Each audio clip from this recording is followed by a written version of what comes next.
¿Qué es lo que pasa aquí abajo para que tu planta coma? ¿Cómo se alimenta una planta? ¿Por qué es capaz de sacar nutrientes de la tierra? ¿Qué podemos hacer para que saque nutrientes? Esto es la tierra de tu huerto o de tu jardín. Una planta y el sol. Las plantas utilizan la energía que les da el sol, ¿vale? Los rayos del sol, para en las hojas hacer lo que se llama la fotosíntesis. Todo esto lo hemos estudiado todos, aunque fuéramos muy poquito al colegio. Los rayos del sol inciden en la planta, no importa que haya nubes, ya sabéis. Caen los rayos del sol en la hoja, en la planta. La planta es capaz de transformar esa energía del sol en unos azúcares que manda hacia abajo, ¿vale? Y esos azúcares, la planta los manda a su zona de raíces. ¿Y qué es lo que pasa aquí? ¿Qué hay aquí? Aquí hay microorganismos. ¿Y esos microorganismos qué hacen? Comen y se reproducen. Si todo eso lo tenemos aquí, estamos haciendo que la tierra sea un organismo vivo. La planta, con los rayos del sol, como os decía, hace la fotosíntesis y manda unos azúcares, da igual cómo sean, hacia la zona de las raíces. Y esos azúcares alimentan a los microorganismos y hacen que proliferen muchísimo más. Entonces, ¿qué hace el microorganismo? Los microorganismos empiezan a arrimarse a las raíces. ¿Por qué? Porque la planta está mandando los azúcares, ¿vale? El microorganismo sabe que si se acerca a las raíces, come mejor. Sabe que si favorece a la planta crece más y desarrolla más raíces, se vuelve más vigorosa, más grande. Un manzano, una lechuga o una tomatera. A más raíces, más zona donde los microorganismos se pueden pegar. ¿Y qué le hacen los microorganismos aquí para favorecer a la planta? Empiezan a procesar el hierro, el nitrógeno, el fósforo. ¿Sabéis lo del NPK? Nitrógeno, fósforo y potasio. Los microorganismos procesan todo eso para decirle a la planta, mira, tú me mandas el azúcar y yo lo que voy a hacer es permitirte que puedas comer todo eso de forma mucho más sencilla. Tú simplemente empiezas a desarrollar raíces y entonces vas a poder comer genial porque yo, alrededor de todas tus raíces, voy a hacer que todos esos nutrientes los puedas asimilar perfectamente. La planta, inmediatamente, como puede comer muchísimo mejor los nutrientes que tiene la tierra, ¿qué sucede? Esto es una relación de mutuo beneficio.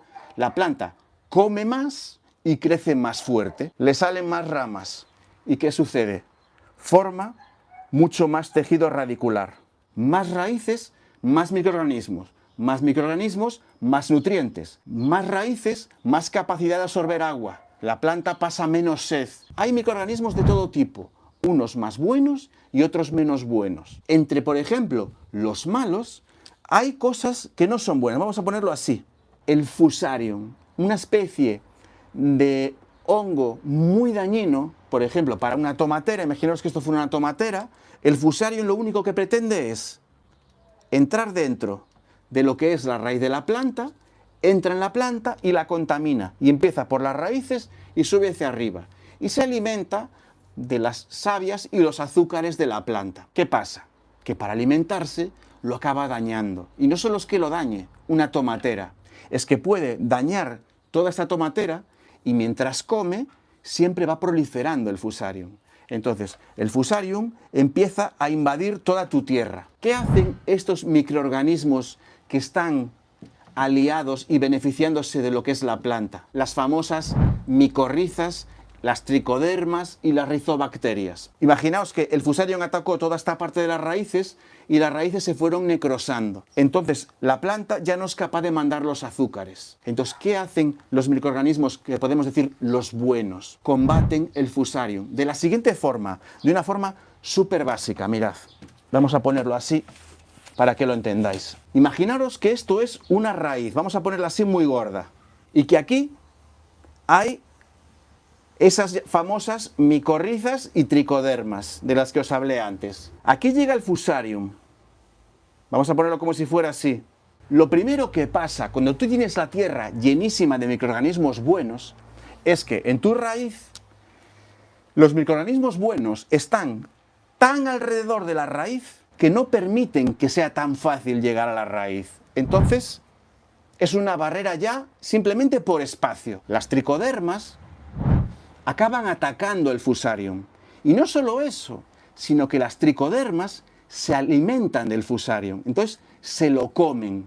Van directamente a comerse el fusarium y cuando se lo comen, se alimentan y cuando están bien alimentadas, se reproducen. Tener organismos malos, patógenos en la Tierra, como el fusarium, que todo el mundo tiene que haber un equilibrio entre los bichos malos y los bichos buenos. No es bueno tener la Tierra absolutamente inerte de patógenos, porque entonces las tricodermas no les interesaría estar ahí para comerse los patógenos, ¿entendéis? Si no hay nunca pulgones en tus plantas, nunca van a llegar las mariquitas a comerse los pulgones. Ya no es que un compost tenga, como siempre suelen poner aquí, nitrógeno, fósforo, potasio, de todo, ¿vale?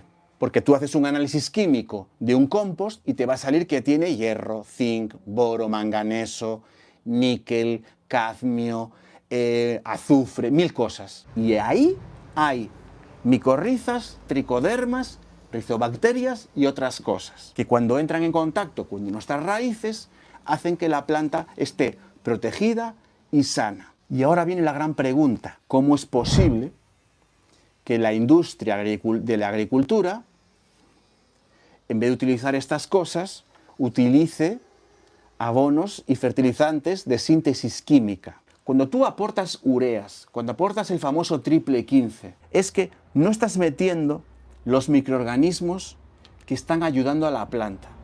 Lo que estás metiendo es algo que la planta, de forma líquida, puede absorber y que le va a provocar un crecimiento muy rápido, ¿vale? Pero ¿qué le sucede a tu tierra? Tu tierra no está llena de microorganismos que van a proteger las raíces de tu planta. Y tu tierra se acaba empobreciendo, porque tu planta no desarrolla raíces. ¿Qué pasa si la planta no desarrolla tantas raíces? Que, por ejemplo, aquí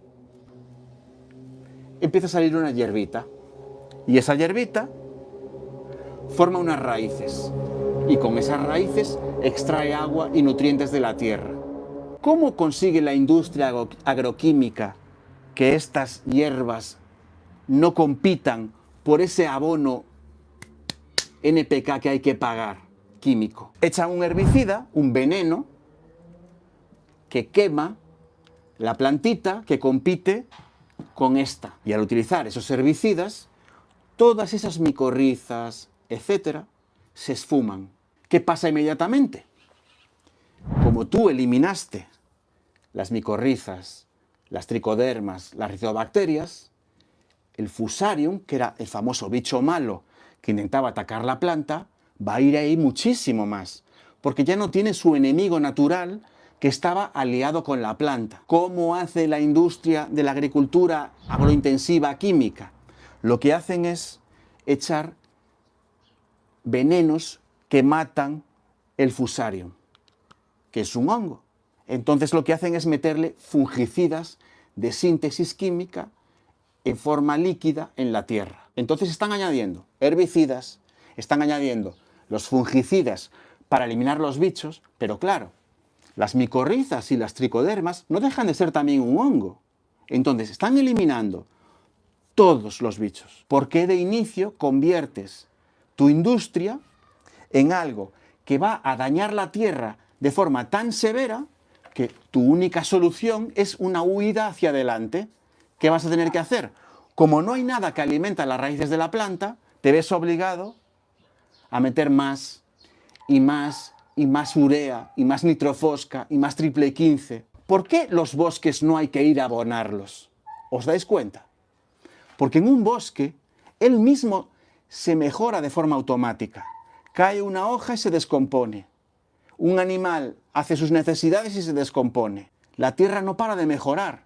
Y los árboles crecen más altos y crecen más plantas. Cuando llega el verano y el calor se van secando un poquito, pero luego llega el invierno y todo lo que quedó seco se descompone y forma un acolchado y un mantillo que luego va a enriquecer la tierra incluso, y nacen nuevos helechos, nuevas plantitas, nuevos árboles, de todo. Pues en tu huerto Si utilizas el compost, si utilizas el humus de lombriz, lo que estás haciendo es enriquecer tu tierra, pero no para un momento, sino lo que estás haciendo es llenarla de microorganismos que van a estar procesando la materia orgánica continuamente. Si yo termino mi cultivo de tomate,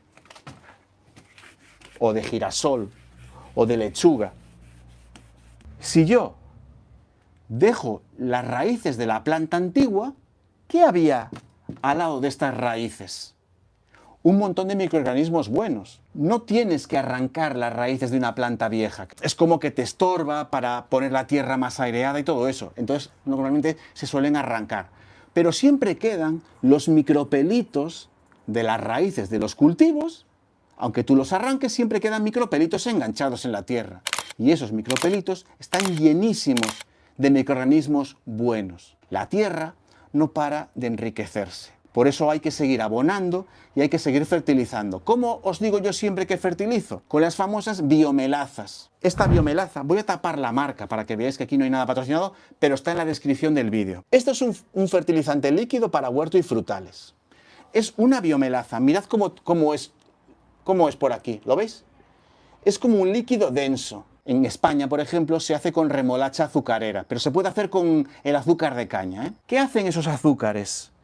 Entran en las raíces de las plantas y alimentan los microorganismos, ¿vale?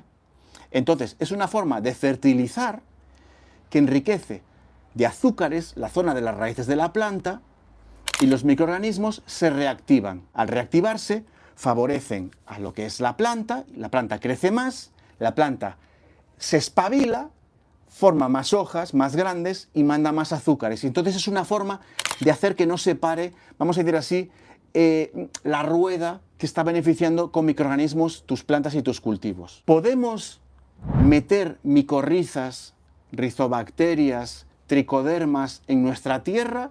La respuesta rotunda es sí. Micorrizas en un formato que te puedes comprar y tricodermas en un formato que te puedes comprar. Es como darle a la tierra de tus cultivos o de tus semilleros una especie de inicio de todo este proceso que te conté antes con este diagrama. Hay diferentes formatos, ¿vale? Tengo también estos, que normalmente a veces son solubles en agua, que los tienes que mezclar con tu agua de riego, y otras veces no te permiten que lo hagas con el agua de riego. Por ejemplo, mirad este, ¿veis? Todas estas cosas es una inversión, pero no tienes que comprarte ni micorrizas, ni tricodermas, ni nada. ¿Por qué? Porque en un simple compost lo tienes, ¿entendéis? En un fertilizante líquido lo fomentas. ¿Qué es lo que sucedía cuando en la industria agroquímica no tienen materia orgánica en la tierra? Que los suelos se empobrecen y se compactan. Y entonces las plantas no profundizan con las raíces, porque esto no está lleno de microorganismos que favorecen el tejido radicular que se extienda muchísimo de la planta. Se vuelve el suelo tan compacto que cuando llueve se anega todo y no se filtra hacia abajo, porque no es un suelo que tenga esto de materia orgánica de calidad. Se erosiona, se empobrece, ¿y qué hacen los de la industria agrointensiva química?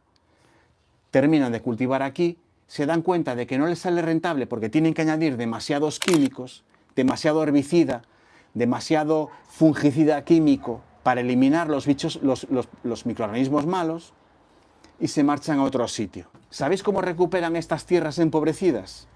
Plantan legumbres, plantan cereales, que empiezan a meter las raicitas poco a poco en la tierra. Cuando en esta parcela de aquí la vuelven a agotar, dicen, esta está recuperada, vamos a volver a esta. Y vuelven a iniciar el ciclo. ¿Qué pasa si cultivas en ecológico? Que tu tierra, si estás siguiendo añadiendo pues, fertilizantes, estiércoles, compost, el compost es un estiércol, ¿eh? Todo eso no es para hoy, es para hoy, para mañana y para pasado mañana y el año que viene. ¿Pero por qué creéis que cada vez está más extendida la forma de producir en ecológico? Porque el problema que tiene cultivar en agrointensivo químico es que, como hay muy poco espacio de materia orgánica, como no llueva, no hay una capacidad de retención de agua grande en la tierra, porque la tierra no es una esponja. Entonces el agua cuando llueve no profundiza y se va.